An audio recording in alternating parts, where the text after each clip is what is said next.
এই মূর্তিটি কোনো সাধারণ মূর্তি নয়, এটি হলো মাতা সতীর পায়ের আসল মালাই চাকির অংশ। হ্যাঁ, এমনই মান্যতা আছে এই মন্দিরকে ঘিরে। এটি হলো 51 শক্তিপীঠের মধ্যে একটি মা মেলাইচণ্ডীর মন্দির, যেটি পশ্চিমবঙ্গের হাওড়া জেলার দামোদর নদের পাশে আমতা শহরে অবস্থিত।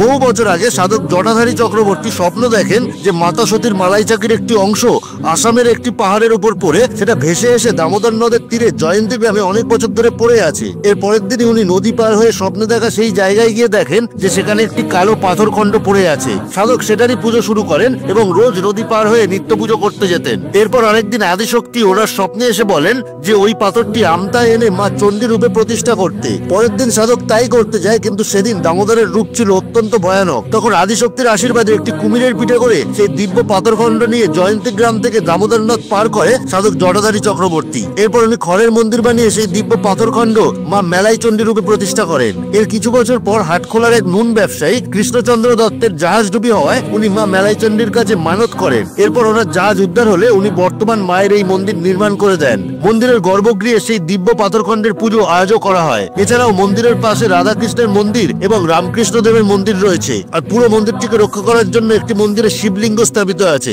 জীবনে একবার এই শক্তিপীঠের দর্শন অবশ্যই করে আসবেন।